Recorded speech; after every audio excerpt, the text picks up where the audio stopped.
Come, let's lift up the body of Jesus. Lift up this souls. And come, let's do this together. Yeah. Thank you, Jesus, for your broken body.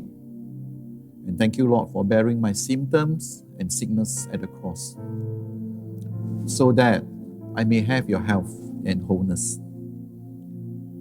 I declare that by your stripes, by the beatings you bore, by the lashes that fall on your back, I am completely healed. I believe and I receive your resurrection life in my body today. Amen. Come, let's partake together and receive His body into our body.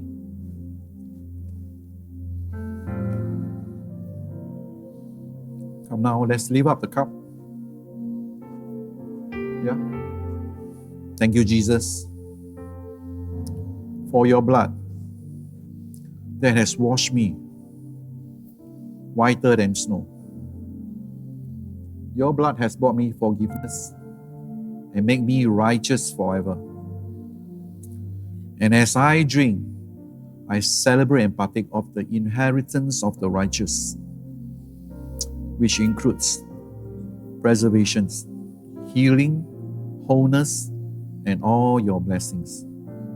Thank you, Jesus. Thank you, Lord, for your love. Thank you, Lord, that I am made the righteousness of God in Christ. And thank you, Jesus, that all your blessings is on the head of the righteous. In Jesus' name, amen. Come, let's drink together.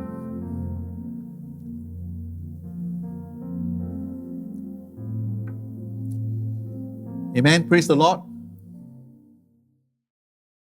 자, 우리가 저번 주에 이 사복음서가 예수님의 이 다양한 측면을 다각도에서 보여준다라는 그런 말씀을 나눠봤습니다.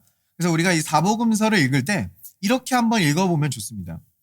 이 사건이나 어떤 문제에 집중하는 게 아니라 거기에 예수님이 계신가 안 계신가에 초점을 맞추는 거예요. 그래서 거기에 예수님이 계시면 어떻게 됩니까? 우리는 작정하고 읽을 수 있어요. 아, 이제 문제가 해결되겠구나. 예를 들어서 가나 혼인잔치, 이 즐겁게 혼인잔치가 벌어지고 있는데 포도주가 끊어졌습니다. 자, 근데 거기에 예수님이 계셨어요, 안 계셨어요? 계셨어요. 그럼 우리는 작정하고 읽을 수 있어요. 아, 이제 물이 포도주로 변하겠구나. 또 예수님이 3명의 제자들과 함께 변화산 꼭대기로 올라갑니다. 자, 그럼 예수님이 3명의 제자들을 데리고 올라갔으면 변화산 위에는 지금 예수님이 계세요, 안 계세요? 계시죠. 자, 그러면 그 변화산 위에는 문제가 있습니까, 없습니까? 없어요. 예수님을 넘어서는 문제가 나타날 수 없습니다. 거기선 예수님의 영광의 모습만 빛날 뿐이에요. 자, 그러면 산수 문제가 있습니다. 예수님이 3명의 제자들을 데리고 꼭대기에 올라갔어요. 그럼 산 밑에는 몇 명의 제자가 남았습니까? 12 빼기 3이면 9, 9명의 제자가 남아 있습니다. 9명의 제자라면은 위에 있는 3명의 제자보다 더 많은 제자들이 남아 있다라는 거예요. 자, 근데 여기 많은 제자들이 있지만 여기 예수님이 계세요, 안 계세요? 안 계시죠? 위에 올라가셨으니까.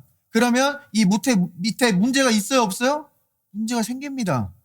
아니, 귀신 들린 아이의 아버지가 찾아와서 우리 아들을 좀 고쳐달라고 이야기하는데 고칠 수가 없어요. 문제 해결을 하지 못하고 있습니다. 자, 그런데 드디어 예수님이 3명의 제자와 함께 산 밑으로 내려오세요.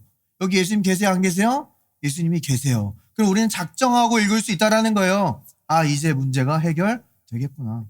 우리의 삶의 문제도 마찬가지입니다. 우리 사랑하는 사람들, 친구들, 가족들이 어떤 어려움을 겪고 있어요. 문제가 지금 해결되지 않고 있습니다. 일이 점점 꼬여만 가요. 그럼 보통 사람들은 그 문제에 집중합니다.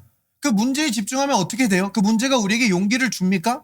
용기 안 줘요. 우리를 실망하게 하고 낙심하게 해요. 우리가 봐야 될 것을 보지 않고 보지 말아야 될 것을 보고 있기 때문입니다. 우리는 그 문제에 집중하는 게 아니라 그 상황에서 예수 그리스도를 바라봐야 되는 줄 믿습니다. 지금 이 아이가 예수 그리스도를 바라보고 있다면, 말씀의 물로 씻기고 있다면 우리는 작정하고 기대할 수 있어요. 아, 이제 곧 문제가 해결되겠구나. 세상 사람들은요, 어떤 자녀가 조건이 좋아지면 좋은 학교에 들어가고 좋은 직장에 들어가고 좋은 배경의 사람과 결혼하면 그때 마음을 놉니다. 근데 아니라는 거예요. 아무리 환경이 조건이 맞춰져도 거기 예수 그리스도가 없으면 그것은 위기라는 거예요. 성경에서 요셉이라는 인물을 우리에게 소개시켜 줍니다. 이 요셉을 뭐라고 소개시켜 줍니까? 구덩이에 빠진 사람, 노예로 팔려간 사람, 지하 감옥에 갇힌 사람, 이런 사람을 세상에서 뭐라고 불러요? 망한 사람, 실패한 사람이라고 부릅니다. 그렇지 않습니까? 근데 성경은 이 요셉을 뭐라고 불러요? 형통한 자라고 부른다는 거예요. 왜요? 여호와께서 요셉과 함께 하심으로 그가 형통한 자가 되었더니. 하나님 눈에는요, 그 구덩이가 문제가 아니라는 거예요. 지금 거기 보디발의 집에 있냐, 감옥에 있냐, 이게 문제가 아니라는 거예요. 주님과 함께하고 있냐, 없냐가 형통의 문제라는 겁니다. 자, 지금 우리가 오늘 이 자리에 주님의 임재 가운데 모인 이유도요, 우리가 주님과 떨어져서 우리가 어떤 행할 수 있는 믿음의 공식이나 혹은 어떤 심리학적 원리나 어떤 실용적인 도덕법을 배우기 위해서 여기 모인 게 아니죠. 우리는 영과 혼과 육을 흡족하게 하시는 생명의 떡을 먹으러 이 자리에 나온 줄 믿습니다. 생명의 떡을 먹는다라는 것은요, 말씀을 통해 계시된 생명이신 예수 그리스도를 바라보고 누리고 감상하고 즐거워한다라는 의미예요. 사실 이 세상에 많은 문제가요, 나에게 집착할 때 생깁니다. 내 감정, 내 형편, 내 연약함, 나에게 매몰돼요. 근데 하나님께서 그 나로부터 나를 건지시는 방법이 무엇입니까? 온전하신 예수 그리스도를 바라보는 거예요. 우리가 그분을 바라볼 때 나의 연약함, 나의 문제에서 나를 건지셔서 주 예수 그리스도의 충만함과 그분의 온전함과 그분의 강건함으로 우리를 채우시고 주와 함께 하늘의 형통의 길로 우리를 인도하여 주실 줄 믿습니다. 우리 옆 사람에게 이렇게 믿음으로 고백하면서 시작했으면 좋겠습니다. 주와 함께 하심으로 형통한 자이십니다. 주님, 이 시간 우리가 믿음으로 주님을 바라보길 원합니다. 말씀을 통해 예수 그리스도를 우리에게 계시하여 주시옵소서. 주님, 우리 삶의 문제와 어려움은 하나님께서 창조하지 않으신 것이라고 우리는 고백합니다. 실패는 단지 인간이 만든 것일 뿐임을 고백합니다. 그러나 주님의 손이 이 시간 우리의 머리 위에 있을 때 우리를 대적할 수 있는 것은 그 어떤 것도 없는 줄 믿습니다. 주와 함께 우리를 주님의 길로 인도하여 주시옵소서. We pray in Jesus' name. Amen. 네, 오늘 저희가 저번 주에 이어서 이 기름 부으심에 관한 말씀을 좀 더 살펴볼 거예요. 저번 주 말씀 기억나시나요? 우리가 출애굽기 30장에 있는 말씀들을 통해서 이 기름 부음의 재료들, 이 그림자들이 결국 그 실체이신 예수 그리스도를 가리킨다라는 그런 말씀을 나눴습니다. 자, 우리가 여기서 다시 한번 다들 아시지만 기억했으면 좋겠어요. 왜 우리가 예수 그리스도를 바라보는가? 그것이 우리에게 주는 유익이 무엇인가? 예수님께서 부활 십자가에서 죽으셨을 때 많은 제자들이 실망하며 예수님을 떠나갔죠. 아, 우리의 구원은 물 건너갔다. 우리의 꿈과 희망은 이제 그냥 다 물거품이 되었어. 이러면서 실망하고 낙심해서 고향으로 돌아가고 있었습니다. 엠마오로 가고 있던 두 명의 제자에게 예수님께서 부활하신 모습을 숨기고 나타나셔서 뭐라고 하셨습니까? 누가복음 말씀 한번 따라가 볼게요. 이르시되 미련하고 선지자들이 말한 모든 것을 마음에 더디 믿는 자들이요. 그리스도가 이런 고난을 받고 자기의 영광에 들어가야 할 것이 아니냐 하시고, 지금 그들의 낙심하고 그들이 실망하고 절망할 수밖에 없는 이유를 주님께서 설명해 주십니다. 그들이 왜 낙심했습니까? 미련하고 마음에 더디 믿기 때문에. 그래서 이 미련하다라는 말은요, 성경에서 어리석다라는 말이에요. 어리석다라는 건 뭐예요? 지혜와 지식이 부족하다는 겁니다. 더디 믿는다라는 건 뭐예요? 믿음이 부족하다는 겁니다. 그러니까 지혜와 지식이 부족하고 믿음이 부족하면 우리는 낙심할 수밖에 없고 절망할 수밖에 없음을 말해주고 있는 거예요.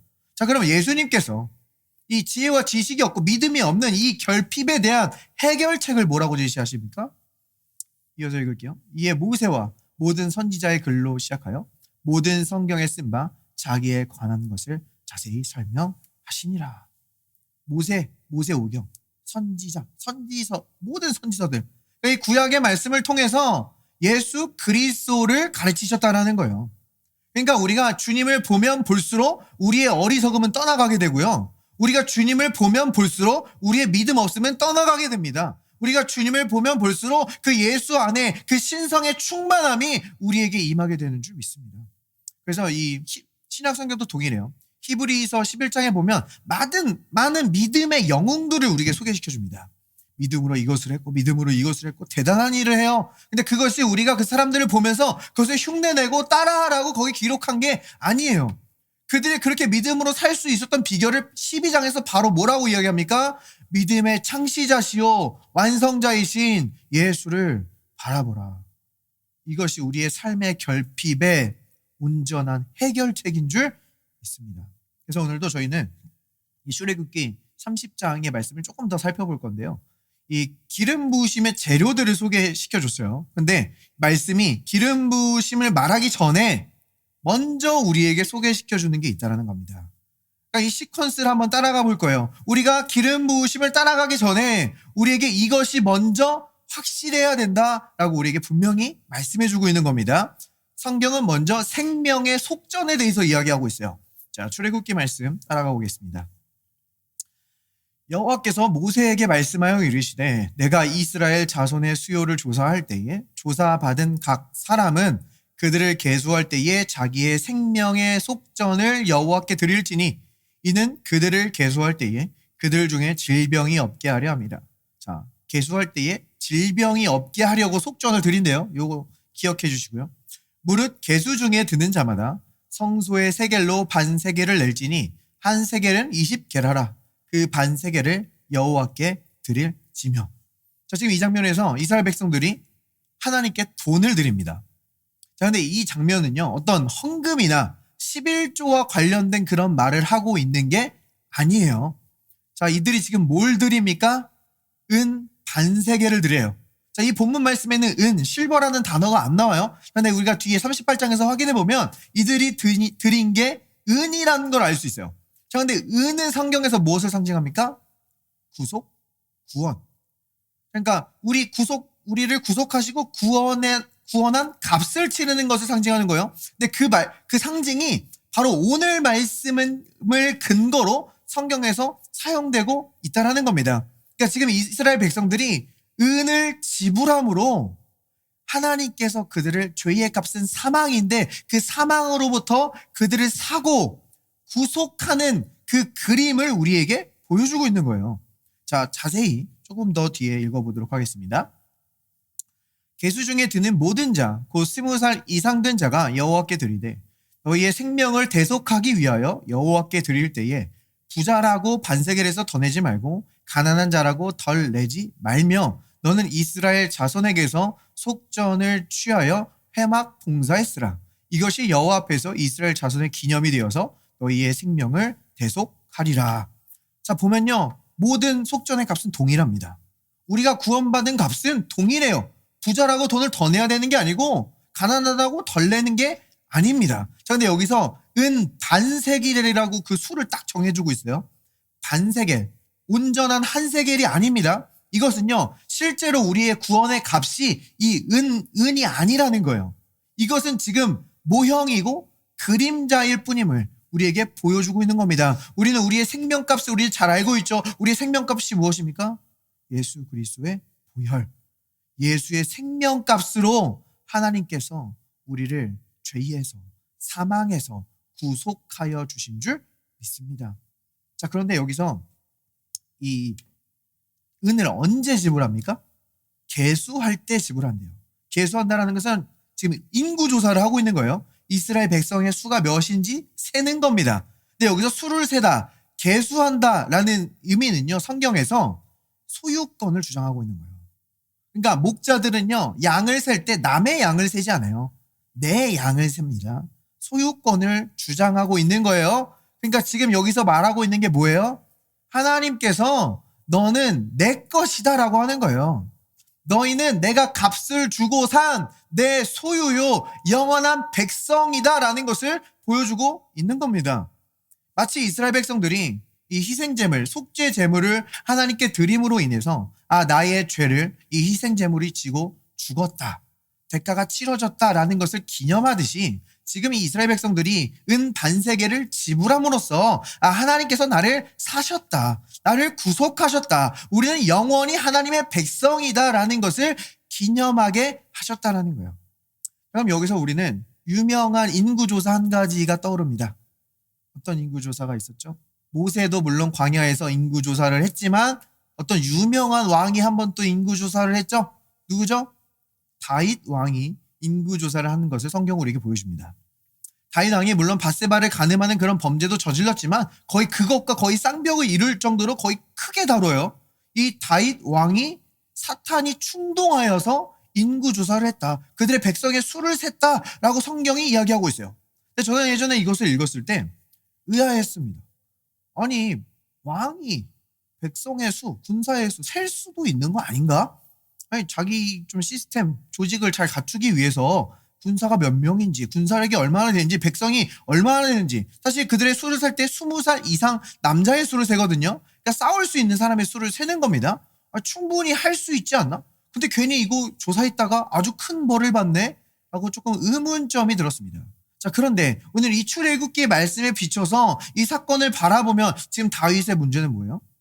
인구 조사를 했는데, 계수했는데 값을 치르지 않았다는 거예요. 이해되십니까?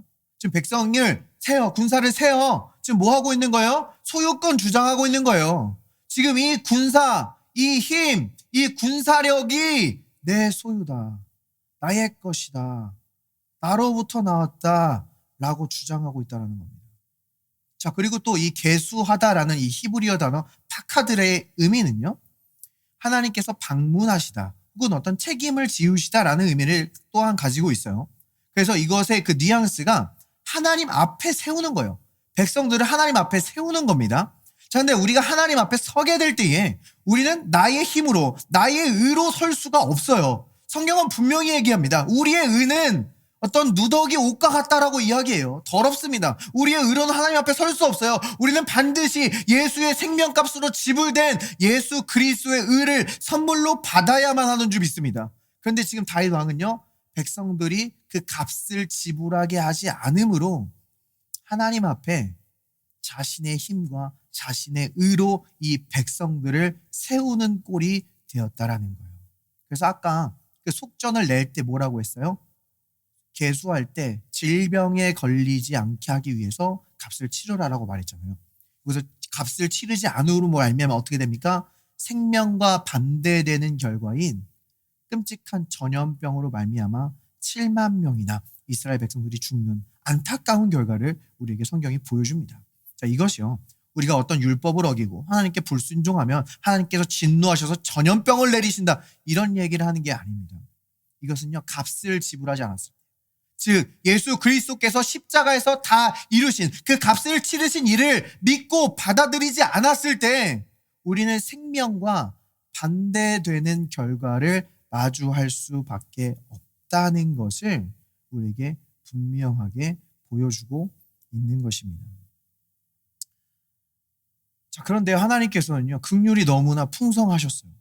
그래서 다윗이 이 율법 아래에 있었지만 비록 하나님께 범죄했지만 그가 하나님의 긍휼을 의지할 때 그가 이것을 피할 수 있는 길을 주셨습니다. 그래서 어떻게 하셨어요? 아라우나의 타작마당에서 번제를 드리도록 인도하시는 것을 보게 됩니다. 그런데 여기서 다윗의 고백이 참 재밌어요. 다윗이 뭐라고 고백하냐면 내가 값을 치르지 않고는 제사를 드리지 않겠다라고 이야기해요. 값을 치르지 않고. 자, 다윗 왕이 지금 제사를 드린다니까 아라우나는 나와서 이야기하죠. 왕이시여, 제가 소고 곡식이고 이 제사에 필요한 건 모든 것은 다 드리겠나이다. 그러니까 다윗 왕은 고백해요. 배운 게 있거든요. 내가 값을 치르지 않고는 제사를 드리지 않겠나이다. 그래서 이 제사를 위해서 은 50세겔을 지불하고요. 이 터를 위해서 금 600세겔을 지불하는 모습을 성경은 우리에게 보여줍니다. 그리고 이 터가 무엇이 되는지 아십니까? 결국 그 아들 솔로몬이 이 위에다가 성전을 짓는 모습을 성경은 우리에게 보여줘요. 그러니까 솔로몬이 성전을 짓기 전에 먼저 다윗이 값을 치렀다라는 겁니다. 그러니까 우리가요, 예수님께서 나의 구원에 대한 모든 값을 치르셨음을 분명히 믿는 자들이 내가 내 구원에 대한 어떤 대가를 치를 것이 하나도 남아있지 않다고 분명히 믿는 자들이 우리의 삶이 하나님의 성전으로 세워져 갈 수 있으며 그 안에 있는 기름 부으심을 따라갈 수 있다라고 우리에게 분명히 말해주고 있는 겁니다. 우리는 이것이 우리의 기름 부음의 확실한 토대가 돼야 된다라는 거예요. 이것은요, 모세의 성막의 이야기 가운데서 찾아볼 수가 있습니다. 자, 아까 모세가 은 반세겔씩을 걷어들였잖아요. 이것으로 뭘 만든지 아십니까? 성막의 조감도를 한번 따라가 볼게요. 자, 이 성막의 조감도를 보면요. 지금 나무로 된 널판들이 어깨를 맞대고 그 성막의 구조를 만들고 있는 것을 보게 됩니다. 이 나무가 지금 무슨 색으로 보이십니까? 2D라서 약간 애매한데 지금 골드입니다. 네, 금색이에요. 근데 나무가 지금 왜 금색으로 보여요? 금으로 완전히 덮여 있기 때문에. 자, 나무는요. 쉽게 부패하고 변형되는 우리의 인성, 육신을 나타내고요. 금은요. 의로움을 나타내요. 그러니까 우리가 어깨를 맞대고 하나님의 성전을 이루고 교회를 이루고 있을 때 하나님은 우리를 그리스도 안에서 하나님의 의로 보신다라는 거예요. 우리의 연약함과 우리의 허물을 보지 않고 우리를 의롭게 봐주신다라는 겁니다. 또한 우리의 발은요. 땅에 그냥 내딛고 있지 않아요. 밑에 뭐가 있어요? 은받침대가 있습니다. 바로 이 걷어들인 은 반세겔로 이 은 받침대를 만들었다라는 거예요. 그러니까 우리는 이 세상에 발을 딛고 있는 게 아니라 예수님께서 값을 치르신 그 구속과 구원 위에 있다라는 겁니다. 그래서 이 세상에 아무리 험한 풍파가 오더라도 우리는 마치 방주 안에 들어있는 노아의 가족들과 같다라는 거예요. 우리가 이리 넘어지고 저리 넘어져도 우리는 방주 안에서 넘어지는 것과 같은 줄 믿습니다. 여러분 여전히 구속 위에 있다라는 거예요. 또한 지금 이 은 받침대에는요 홈이 파여져 있고요. 지금 이 나무에는 뾰족한 촉이 나와 있는 걸 보게 돼요. 그래서 이 촉과 홈이 딱 맞아 떨어져서 견고하게 이 나무 널판을 지지해 줍니다. 근데 이 나무 널판 하나당 은 받침대 2개가 견고하게 붙잡고 있는 것을 보게 돼요. 근데 이 촉에 해당하는 히브리어가 뭐냐면요. 야드, 손이라는 의미입니다.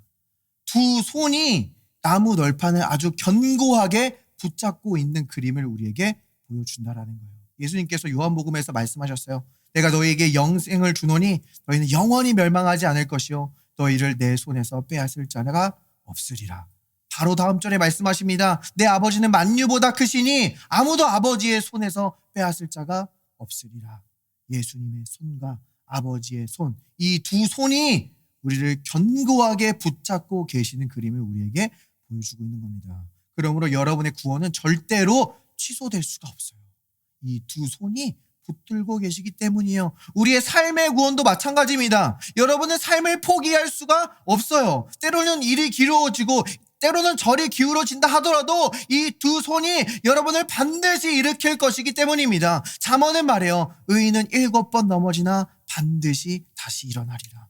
7번은요 완전수예요. 여러분은 완전히 넘어져도 반드시 다시 일어난다라는 거예요. 왜요? 이 두 손이 여러분을 견고하게 붙들고 계시기 때문입니다. 여러분은요 영원히 이 구원의 소망으로 살아갈 수 있는 자들인 줄 믿습니다. 자, 이것을요 지금 구약 성경에서 그림자로만 보여주지 않아요. 예수님께서 신약에서 직접 증언하시는 것을 보게 됩니다. 성경은요 베드로와 예수님이 성전세를 내는 장면을 보여줘요. 자, 마태복음 말씀 따라가 볼게요. 가버나움에 이르니 반세겔 받는 자들이 베드로에게 나와 이르되 너의 선생은 반세겔을 내지 아니하느냐? 자, 이것은요 로마의 세금 내는 그 장면이 아닙니다. 가이사의 것은 가이사에게 그것과 다른 부분이에요. 뭐라고 말해주고 있어요? 반세겔. 아까 그 출애굽기에서 냈던 그 반세겔과 동일한 원리입니다. 지금 종교 지도자들이 성전 보수를 위해서 지금 예수님과 베드로에게 성전세를 받으러 찾아온 거예요. 근데 이 종교 지도자들은 배짱이 없었습니다. 예수님을 직접 찾아오지 못하고 지금 제자 베드로에게 다가오는 모습을 보여줘요. 너희 선생은 이 세금을 낼 것이냐? 그죠? 베드로는 어떻게 대답합니까? 이렇게 대답해요. 이르되 내신다 하고. 우리 베드로 이 성질 급한 거 잘 보여주고 있죠? 아니 너희 선생님 내실 거냐? 라고 물어보면 선생님한테 물어보세요 하면 될 것을 자기가 낸대요. 알지도 못하면서. 우리는 때로는 내 책임이 아닌 것을, 내 권한이 아닌 것을 미뤄둘 수 있는 지혜가 필요합니다. 우리가 추측으로 성급하게 대답하면 우리가 그 말에 잡혀버리기 때문이에요. 그런데 이 예수님은 이 베드로를 어떻게 대하십니까? 예수께서 먼저 이르시되. 사실 베드로가 물어보지도 않았어요. 근데 주님은 이 모든 걸 다 하시고 먼저 지금 베드로에게 말하고 있는 거예요. 아니 너 때문에 지금 내지도 않아야 될 세금 지금 내게 생겼네 하면서 막 꾸짖는 게 아니라 이 베드로를 받아주시고 이해하시고 그에 대한 상세한 설명을 해주시는 우리 주님의 모습을 보여주십니다. 이렇게 말씀하세요. 시몬아, 내 생각은 어떠하냐? 세상 임금들이 누구에게 관세와 국세를 받느냐? 자기 아들에게냐? 타인에게냐? 베드로가 이르되 타인에게니이다. 예수께서 이르시되 그렇다면 아들들은 세를 면하리라. 지금 예수님 지금 뭐라고 말하는 거예요? 나는 세금을 내지 않아도 된다. 내가 바로 그 세금을 받아야 되는 하나님이다. 이 성전은 내 것이고 너희는 내 소유야. 나는 내지 않아도 돼. 라는 말씀을 지금 하고 계신 거예요. 그런데 우리 예수님은요, 온전하신 분이죠. 강하시지만 부드럽고 겸손하시지만 약하지 않아요. 그래서 여기서 이 예수님은 내지 않아도 되지만 그들을 실족하지 않게 하기 위해 세금을 내기로 합니다. 근데 세금을 낼 때도 종교 지도자에게 굴복하는 게 아니라 자기가 하나님이심을 분명하게 드러내세요. 예수님은 베드로에게 이렇게 말씀하십니다. 그러나 우리가 그들이 실족하지 않게 하기 위하여 내가 바다에 가서 낚시를 던져 먼저 오르는 고기를 가져 입을 열면 돈 한 세겔을 얻을 것이니 가져다가 나와 너를 위하여 주라 하시니라. 예수님은요, 베드로에게 물고기 잡아오러 갑니다. 베드로가 물고기 잡는 거 어려운 게 아니에요. 그가 뭐 밥 먹고 하던 일이 맨날 물고기 잡는 거였습니다. 그냥 너무나 쉽게 할 수 있는 일이었어요. 그냥 이 베드로에겐 전혀 어떤 무거운 걸 시킨 게 아닙니다. 근데 베드로는 아무리 수많은 물고기를 잡아봤지만 자기에게 필요한 그 돈을 물어다 주는 물고기를 경험해 본 적은 없다는 겁니다. 물고기 입을 열었더니 베드로를 위한 반세겔, 예수님을 위한 반세겔, 정확히 한 세겔이 담겨 있는 것을 성경은 우리에게 보여주고 있어요. 이것이 어떻게 된 겁니까? 우리 예수님께서는 이 온 천지 만물을 창조하시고 주관하시고 운행하시는 하나님이심을 우리에게 분명히 보여주고 계신 거예요.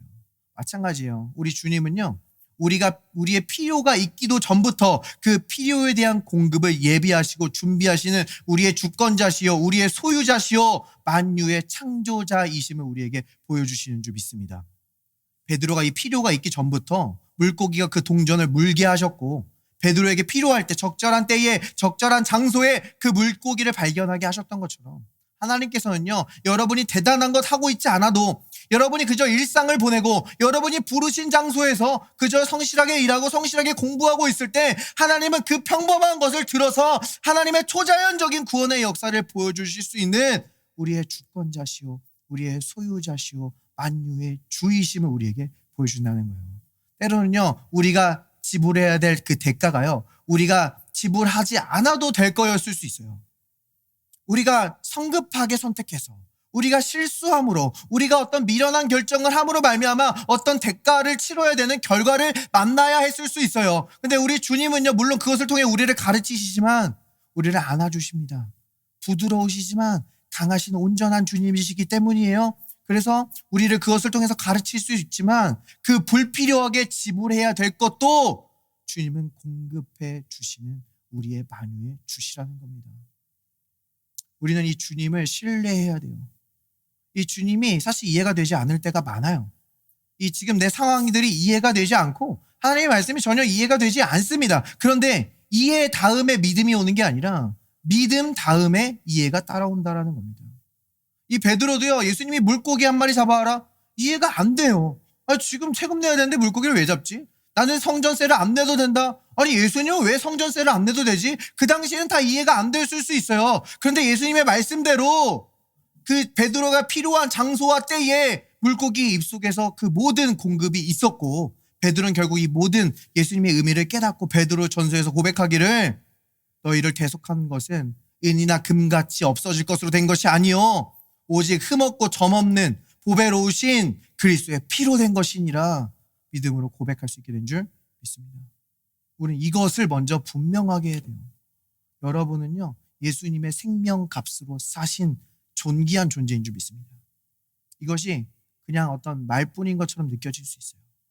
나 하나도 안 느껴지는데, 내가 존귀하다고? 하나님이 왜 그러셔야 되는데? 전혀 믿겨지지 않을 수 있어요. 근데 여러분의 가치는요, 예수 그리스도의 가치라는 거예요. 여러분이 무언가를 해내서 업적을 이루어서 하나님께 인정받을 필요가 전혀 없습니다. 하나님은 이미 여러분을 얻기 위해서 그분의 모든 것을 포기하셨기 때문이에요. 여러분을 합법적으로 사랑하시고 공의롭게 용서하시고 하늘의 모든 축복을 여러분에게 부어줄 그 근거로 자신의 아들의 생명으로 모든 값을 지불하신 줄 믿습니다. 여러분의 치유에 대한 값이 지불되었어요. 여러분의 평안에 대한 값이 지불되었어요. 여러분의 돌파구에 대한 값이 지불되었어요. 그래서 내가 구원에 대한 대가를 지불하려고 하는 사람이 아니라 이 모든 것이 지불되었음이 믿는 자들이 결국 성령의 기름 부으심을 따라 흐를 수 있게 된다라는 겁니다. 우리 믿음으로 한번 고백했으면 좋겠습니다. 나의 가치는 예수 그리스도의 가치입니다. 당신의 가치도 예수 그리스도의 가치입니다. 믿으십니까? 자, 그래서 우리는요, 무언가를 얻어내기 위해서 내 건강을 희생시킬 필요가 없어요. 여러분이 무언가 도달하기 위해서 여러분의 사랑하는 가족을 희생시킬 필요가 없어요. 여러분의 자녀들을 희생시킬 필요가 없어요. 여러분의 동료를 밟고 일어나서 무언가를 쟁취할 필요가 없어요. 그것은 기름 부음이 흐르는 방향이 아닙니다. 왜냐하면 하나님은 이미 자신의 아들을 희생시키셨기 때문이에요. 이것이 우리의 분명한 토대입니다. 자, 그런데 흥미로운 것은요, 성경의 이 생명의 속전과 기름 부으심 사이에 한 가지 더 우리에게 소개시켜주고 있는 것을 보게 됩니다. 바로 물두멍이에요. 의외죠?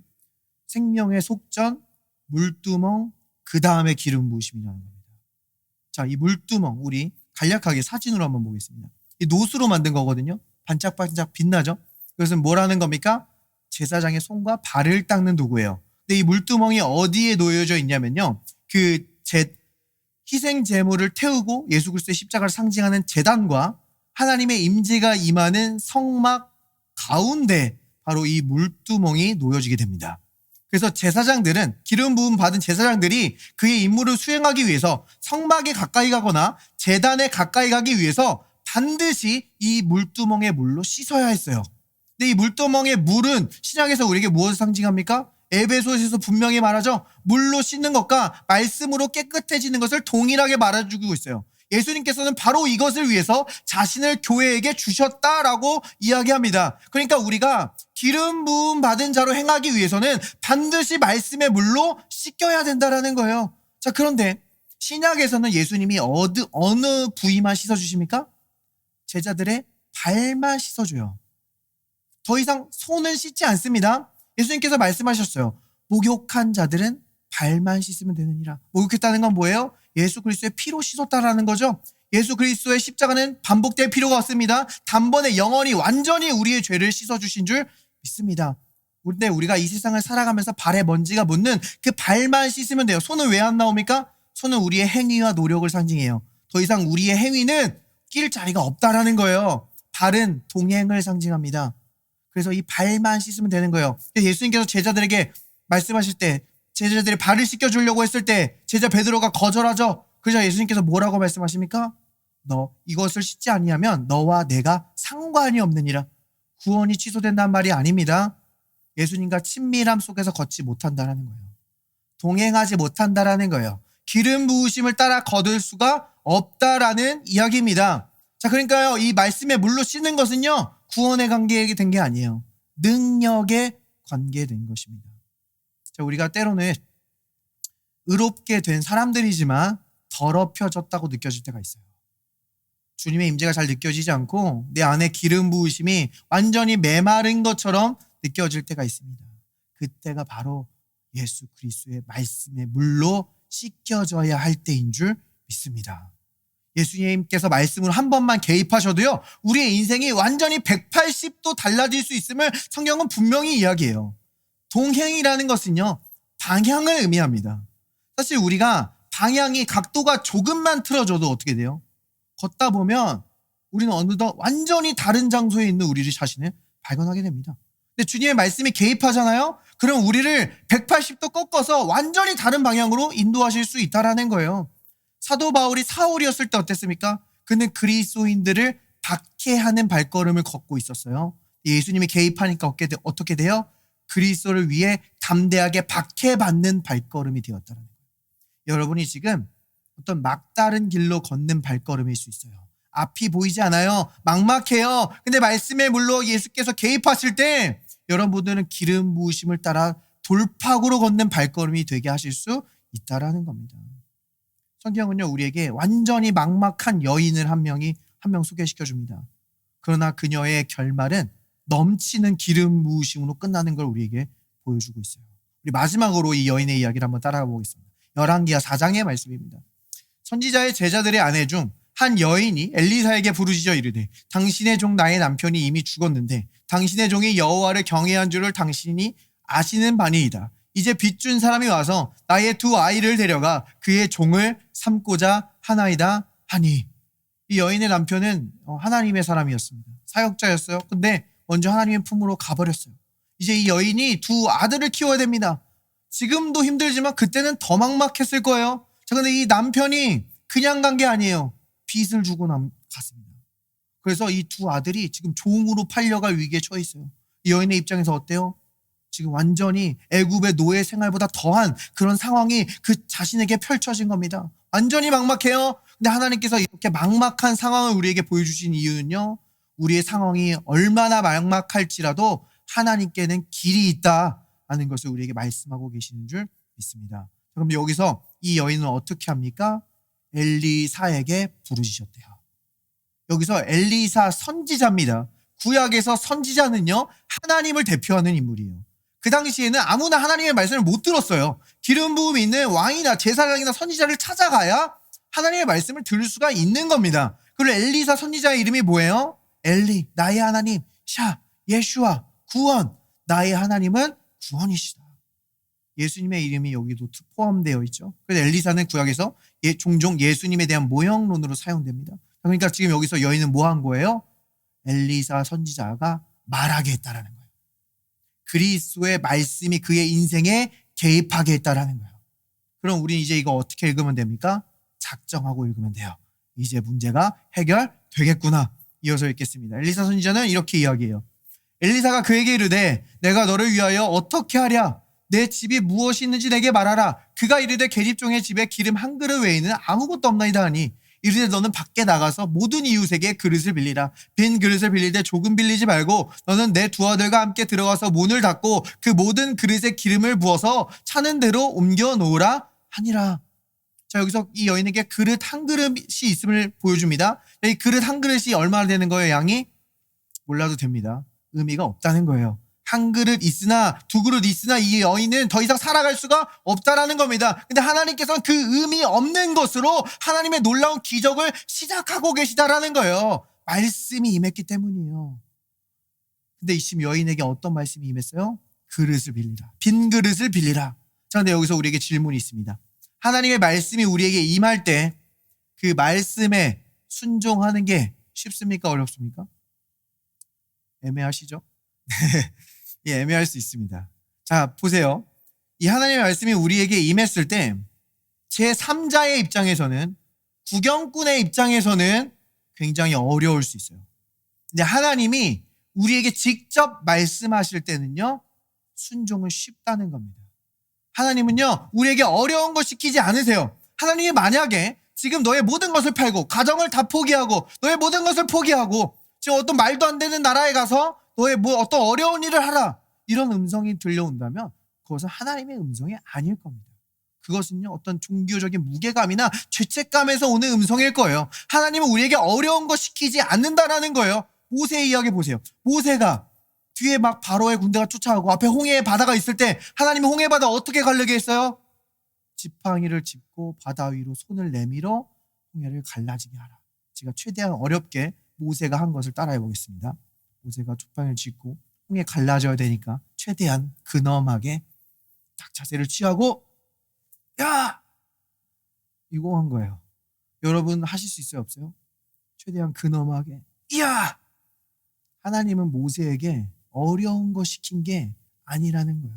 그런데 내가 정말 지팡이를 내밀었을 때 하나님께서 그것을 가르실 거라고 믿는 내 생각을 바꾸는 게 어렵게 다가올 수 있습니다. 자, 하나님께서 요단강 가르실 때 어떻게 했어요?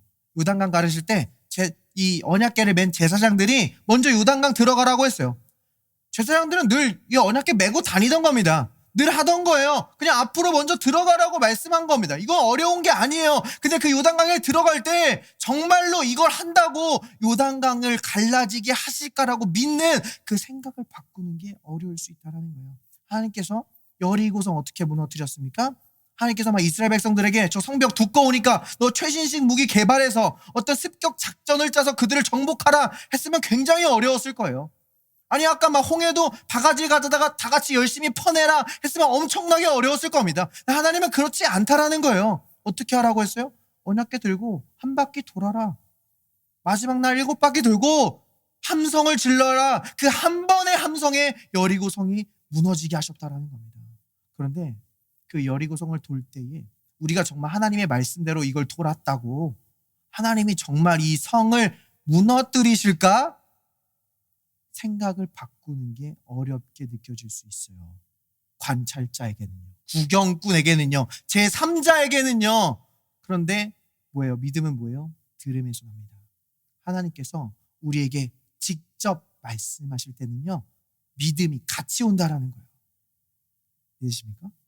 자, 지금 이 여인의 이야기를 보세요. 하나님께서 이 여인에게 어려운 거 안 시켰어요. 막 기름을 짜내라, 기름을 만들어내라 아니에요. 그냥 빈 그릇을 빌려내라. 구경꾼의 입장에서는요, 아, 저거 뭐 그릇 빌려서 될까? 아니, 그릇 많이 빌린다고 그 빚만 더 늘어나는 거 아닐까?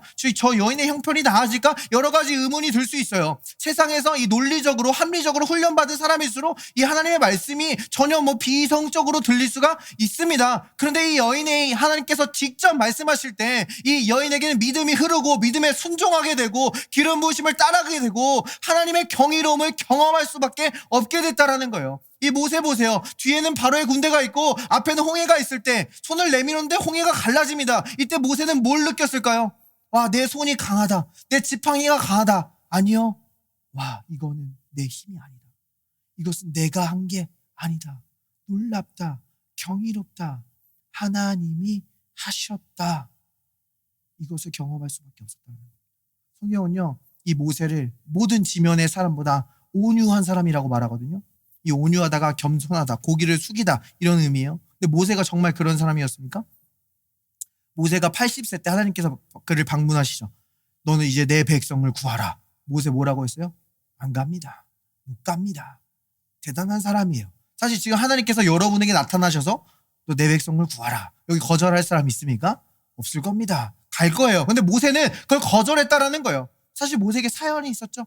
40세 때 자기가 가장 잘 나갈 때 애굽의 왕자였을 때 이 한번 내가 구원해 보려고 애굽 사람 때려 죽입니다. 그런데 아무도 이스라엘 백성들이 그를 따르지 않아요. 그리고 바로에게 발각될까 봐 무서워서 광야에 숨습니다.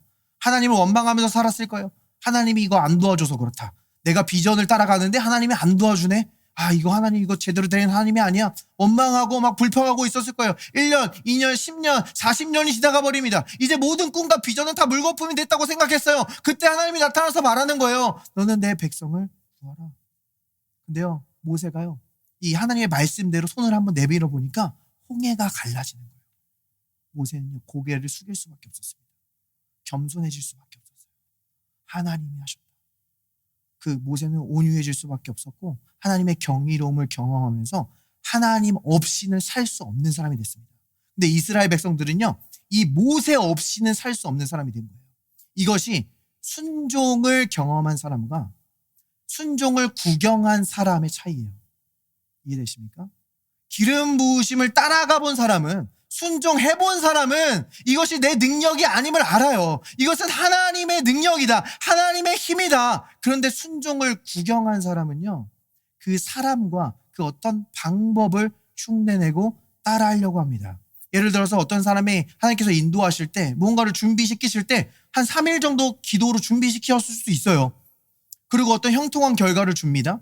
근데 그 사람을, 그 순종을 구경한 사람은요, 아, 이거 3일 기도하면 되네? 그럼 나는 좀 더 빡세게 이 금식을 해보자. 3일 금식으로 해보자.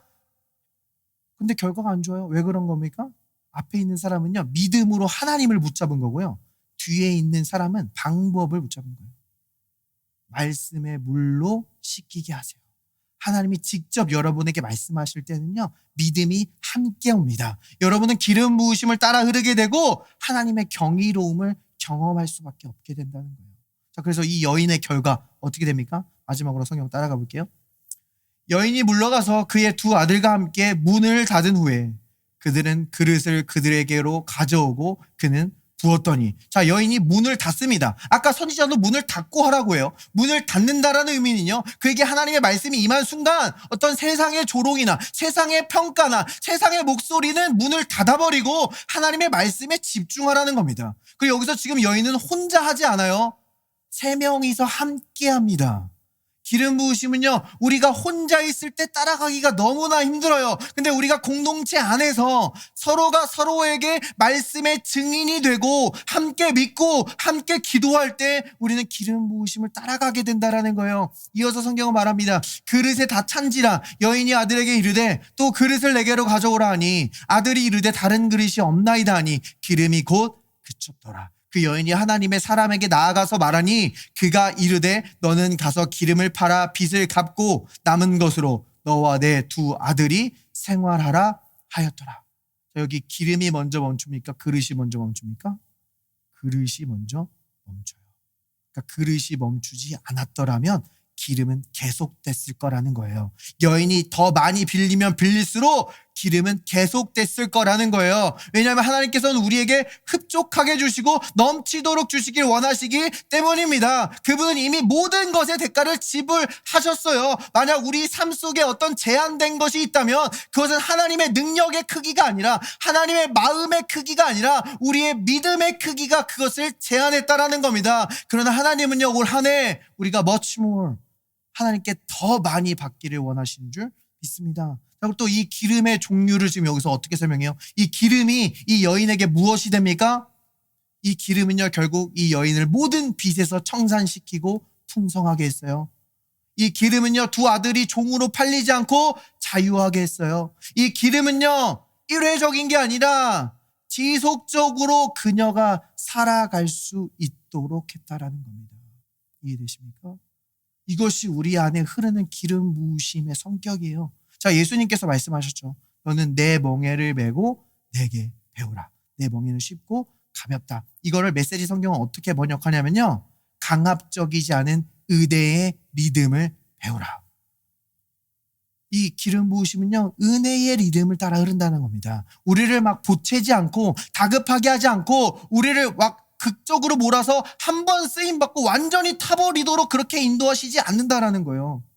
우리를 인도하실 때는 우리를 안식하게 하시고요, 풍성하게 하시고요, 자유롭게 하십니다. 이 은혜의 리듬은 지속 불가능한 속도가 아니에요. 그렇기 때문에 우리는 담대함으로 걸어갈 수 있어요. 안심함으로 걸어갈 수 있어요. 넘어져도 다시 일어날 수 있어요. 우리는 끝까지 갈 수 있음을 확신할 수 있습니다. 지속 가능한 은혜의 리듬이기 때문이에요. 이 기름 부으심을 올 한 해 여러분에게 하나님의 풍성히 풀어주시길 원하시는 줄 믿습니다. 이미 값은 다 지불되었습니다. 우리의 믿음을 제한하길 원치 않으세요. 우리 안에 있는 그 기름 부으심을 따라갈 때 여러분은 반드시 그 하나님의 경이로움을 경험할 수밖에 없게 될 줄 믿습니다. 말씀을 마무리할게요.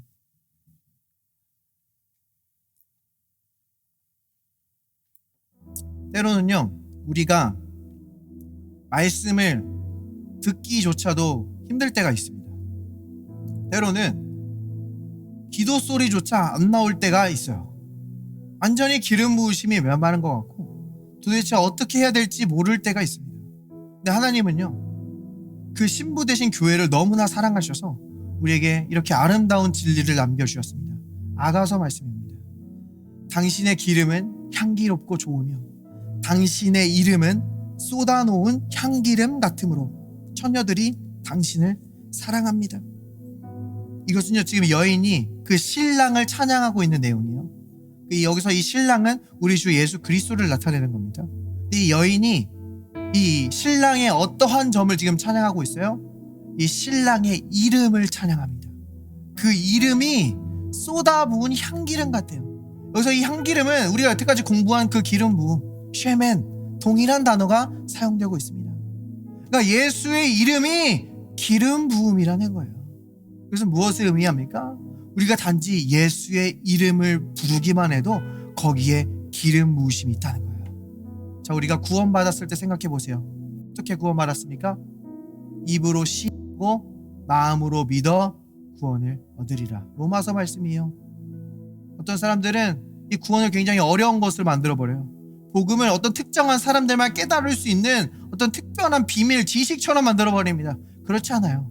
주님은요, 누구든지 어떤 죄인이든지 원하면 구원을 받을 수 있게 하셨다는 거예요. 성경은 말합니다. 누구든지 주의 이름을 부르는 자는 구원을 얻으리라. 주는 모든 사람의 주가 되사 그의 이름을 부르는 모든 자들에게 부요하시도다. 다른 이름이 아니라 오직 우리의 주의 이름 앞에 모든 무릎이 꿇게 되리라. 성경은 우리에게 말해주고 있어요. 그래서요, 우리는 부를 수 있습니다. 믿지 않은 이를 어찌 부르리요?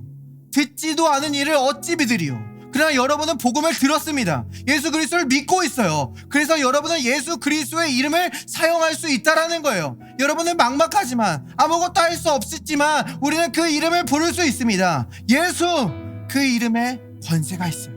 예수, 그 이름에 능력이 있어요. 예수, 그 이름에 기름 부으심이 있습니다.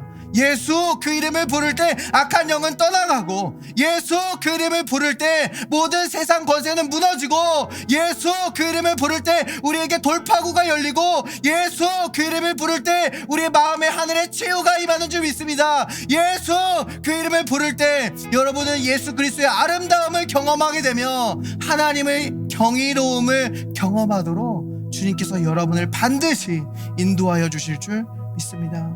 이 좋은 예수님을 아직 영접하지 않으신 분이 있다면 저와 함께 기도해 보도록 하겠습니다. 예수님, 주님께서 나의 모든 죄를 용서하시고 구원에 대한 모든 값을 이미 지불하신 줄 믿습니다. 저는 하나님의 것입니다. 하나님의 소유입니다. 주님 감사합니다. 예수님의 이름으로 기도합니다. 모든 그레이스 하우스를 축복하며 기도합니다. 주님, 누구든지 주의 이름을 부르는 자는 구원을 얻는다고 하셨사오니 이 시간 주의 이름을 부르는 모든 그레이스 하우스 머리 위에 하늘의 구원이 임하도록 축복하여 주시옵소서. 그의 마음 가운데 있는 모든 상처는 떠나가게 하시고 악한 영의 결박을 떠나가게 하시고 이번 한 주 동안 주님께서 예비하신 그 기름 부으심을 따라 하나님의 놀라운 경이로움을 경험하는 한 주 될 수 있도록 주님께서 인도하여 주시옵소서. We prayed in Jesus' name. Amen. Praise the Lord.